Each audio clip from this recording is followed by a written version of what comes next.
statements which pop up, and sometimes these legal cases as well, that why is the population growing in one area or of one community? We should put paid to all of this nonsense right now. The way is education. Mr. Agarwal, welcome to the show. I just want your take on how we can ensure that we ride this tide. We have 30 years where we're going to have the world's largest population at a time when there will be a global scarcity for talent. How do we ensure that our best talent stays here and works to improve this economy? Right. So as Mr. Madhavan mentioned, right? So the first and foremost thing, so see, we have to all think it in terms of, how India is trying to grow, right? How the GDP is growing. So like, for example, this year's India focus is much on manufacturing, right? Manufacturing is going to, like they want manufacturing to be 25% of the GDP, If we talk about, IT, right? IT is right now at 7.5% and they want to increase it to 10%, even 15% in coming years. Okay, so all these opportunities are out there, right? And there are tools out there to achieve that. There are, with the geo wave and all these internet wave, there is a lot of access to all these courses, online, free courses, paid courses, everything is available online there. There are a lot of ways to, like people keep saying, we are only becoming like a bookworm, but there are things out there which can help you to make use of in a practical way. The good thing is like there are a lot of colleges offering all these quizzes and things to like to become a startup founder and all. But overall, what I feel is like if the youth start looking on Instagram and all more for learning things rather than just having sharing jokes and all, I think it can be confused, Chitiz. What are you trying to say? I'm sorry, I'm confused. आप बोलना क्या चाह रहे हो? No, so see, my whole point here is like we want to make sure like opportunities are out there, and there are billions of there are tons of opportunities out there. It's just that the youth himself want to open themselves for the job. What I read somewhere is like below 30 age of people, only 50% of the people want to do a job. Remaining of them don't want to do anything below like a white collar job, right? But there are jobs around in the blue collar. There are jobs around in multiple places. I'm not sure what data you're quoting, but when you have people dropping out of the labor force, it's not because they feel like sitting at home and fanning themselves. It's because they don't have the opportunities of jobs catering to their skills. The job is just not there. Yes, Madhavan wants to come in. Yeah, I think, let me pick up from where Chitiz said. You have the National Skill Development Mission already on. When we have to informalize education and scale it up in such a way that reinvention becomes part of the DNA of the young Indians so that they can learn fast. I think my friend Dr. Shogata Mitra once came up with an idea called just-in-time system of education, just as matching the just-in-time system of inventory management that the Japanese came up in manufacturing. You need constant rescaling, but the new technologies enable that faster. And we also need what you would call micro labor, as I call it. Everything need not be on large scale. Once you have a universal basic income as a pizza base, you can put toppings of various kinds of skills. In fact, my friend Abhijit Baduri, who's been leading authority on HR, says that in the future people will have not one but 4 careers. You can have 4 different careers and juggle them. You can even be a chef while being a data scientist. So we need Indians to think anew and snap out of this whole 19th century European mindset of a lifelong job with, you can have 2-day weeks and 3-day weeks with 3D printing and everything. The idea is to be productive. The idea is to be creative. The idea is to also, if I may add, distribute the population. India's density of population is 451, whereas Tamanna, the city you're living in, Mumbai, is 24,000. Delhi, where I live, is 29,000. Just compare it with the national density of population. And you will feel the population bomb around you, whereas actually if you knew how to use new technologies to distribute population in the villages, non-farm labor can also be harnessed for climate change. Climate change can be an opportunity if you know how to play the game. The point is just one last word. Let us, economics as in the current sense, I have a full book in the head on this. current lot of economists are thinking too linear. They haven't come out of the John Maynard Keynes era. Most of them are completely unaware of what technology is doing to human imagination. And that is where the solution lies.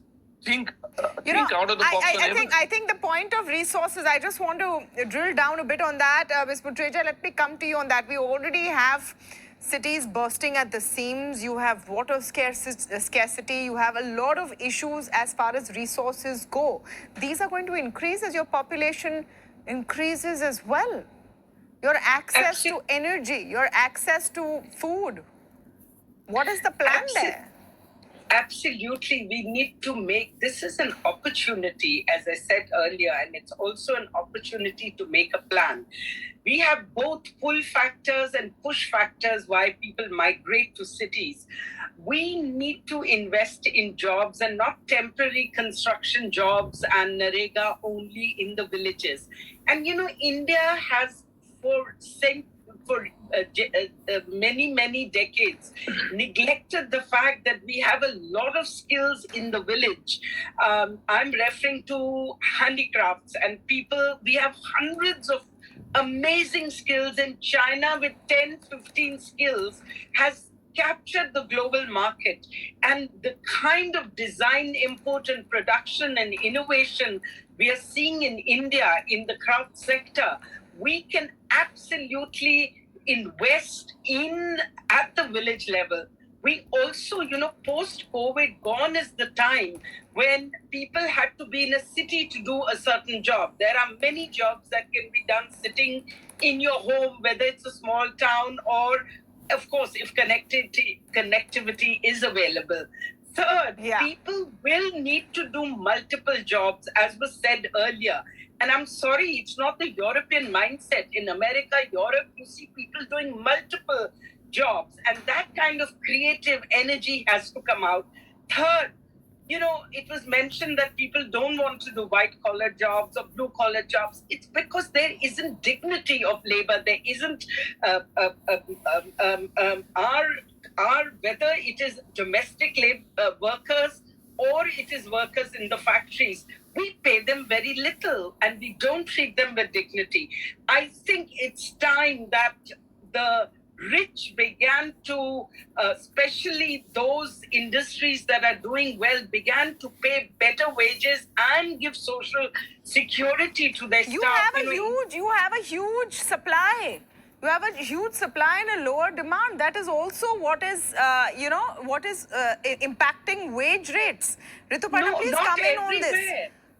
My view here is that Tamanna, India's problem is that, I talk to CHROs every now and then, and the common theme in most of my conversation is that I'm looking for that right person and I can't find the right person. And on the other hand, we have these, one of my recruiters came up to me a few days back saying that there's resumes of 20,000 graduates. I've sent them to 7 or more interviews. They've got rejected. So please, can we go ahead and delete them?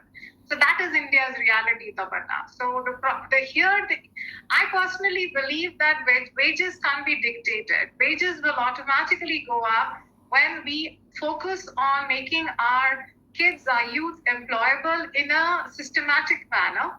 And the archaic way in which our education system operates, where focuses on imparting knowledge and not livelihood skills, has to change.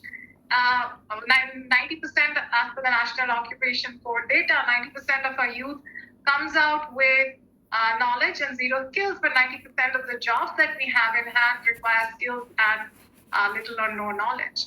And until and unless we have massive innovation and transformation of our education landscape, where there is a direct correlation, there are benefits and incentives linked to the education structure, linked with people's livelihood and the kind of jobs that they end up with, this won't change. And that's why I feel, just like India in the telecom space leapfrogged many technologies and have evolved into one of those countries which has the latest, even in the real UPI, another example where digitization has leapfrogged us into a situation where the United States is trying to emulate what we have done. We need a similar kind of a massive innovation and change in the education employability structure. And I believe we can leverage the national education policies guidance, where there is reference of degree apprenticeship. We can massify digital apprenticeship. We can bring academia and corporates together to make this happen. And trust me, then after that, there is no stopping our youth. But we have to make this happen. I don't want to be the sort of cloudy one bursting, all of this. But there was a report just yesterday that half of Indian degrees are useless. Yeah, And true. Cannot get the people who've taken those degrees into a job. This is the reality of where we are. Madhavan is talking about, people working 4 or 5 jobs. The biggest fights you see today are for government jobs. Exactly. Everyone still wants to be hired by the government of India because that's a cushy job that doesn't go away. Now, I want to just add one more dimension. Let me come to Mr. Agarwal and then I'll come to you, Madhavan. I want to add one more dimension. One other part of this is, yes, our population is growing. The number of young will be high, but the number of elderly is also increasing. It's increased to 7%. Right now, it used to be much lesser, and it is going to go on increasing as lifespans increase as well. We don't have a system here where we take care of the elderly. There's no social security net. You're pretty much on your own with whatever little pension you've got if you've been in the private sector or the government sector. But people are going to live longer. How do we ensure that there is dignity in that life? Mr. Agarwal. It all depends. Honestly, as you rightly said, why people prefer a government job is it comes with a pension, it comes with a lot of benefits, even after retirement, right?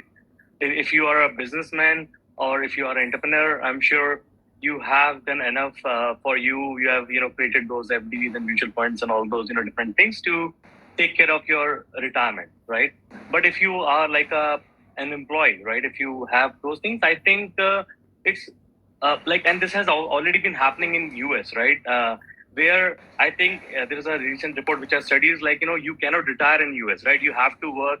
Like people are working at very old age as well. And I've traveled to US a lot, and I've seen people, even after in 70s and 80s, they like to work or they have to work, either or.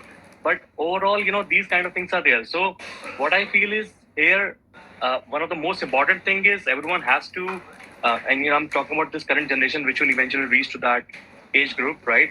Is they have to be self-dependent. They have to, create the skills. They have to be independent, where they can take care of themselves. They can take care of their financials so that it doesn't hit hard. But they can keep on boosting the economy of India. Yeah. No, but all of this is all well and good. The government will have to step in with a plan. Madhavan, as we conclude this debate, I want you to talk a bit about where the policy planning comes in. You can't just continue business as usual. Thank you. I was going to. When you have a figure like this. 2011, by the way, was our last census. It was supposed to happen in 2021, but then COVID hit. It's 2023. We've not started yet. So we have no official data about the quality of this population, what the actual figure is, what the demographics are. We don't have the data to make astute policy. Yes, Madhavan? Three things I want to say. First of all, picking up from where Chitiz said, as population ages, not only in India, but also the world, India can be the source. The younger population can help the older population through assisted living initiatives and enterprises, even in mountains or beaches, wherever. I think it should be treated itself as a sunrise sector, and that is a good thing. And increasing mechanization will help us do something at lower cost or even remotely in some respects. Coming to your point, I'm absolutely on the ball. I was going to remark tongue-in-cheek that we need the planning commission all over again, or Niti Aayog has to do the job. We need a lot of forecasting done at 3 levels. How technology is going to change lifestyles. And we want to avoid the 3 idiots syndrome where every mother and father sell their kids to engineering schools and they don't get employment because they're unemployable, or even Facebook or Meta is laying off people as we speak. The second thing is there should be a talent audit. Apart from the quality of the population in terms of education and skills, we also need to understand human behavior. We need much more research on behavioral sciences, because that is where a lot of the unemployment problems lie. It is not, you cannot imagine an engineering employment as the panacea for everything. Human beings need actualization and self-fulfillment, and blending a universal basic income program with talent audit and forecasting has to be done by policy planning agencies. And we need something that looks like the old planning commission. There used to be something Okay. of it. Okay. So whether this government likes it or not, you need a country. No, you have a lot of bodies giving advice. You have Niti Aayog, we etc. need- And we need to we will have. forecast. Essentially, you can't wing it for the next 30 years. You Yes. can't wing it for the next Absolutely. 30 years. Let's be honest. There has been no great plan to come to this day either way. For decades, we've tried to control our population. Till now, it was looked at as a failure of population control. Today, we're celebrating because everyone else realized that they control their population too much. They have no one left to work, and they have a lot of elderly who the state has to support with pensions. That has become a huge, huge problem. All right, we'll take a very short break. But on the other side, we are talking about truly the top headline of the day. Everyone's debating same-sex marriages. It's a case going on in courts right now. But what is the point of view of couples who are hoping to get the same rights as other citizens? After the break, I speak with Dr. Roop Gursahani,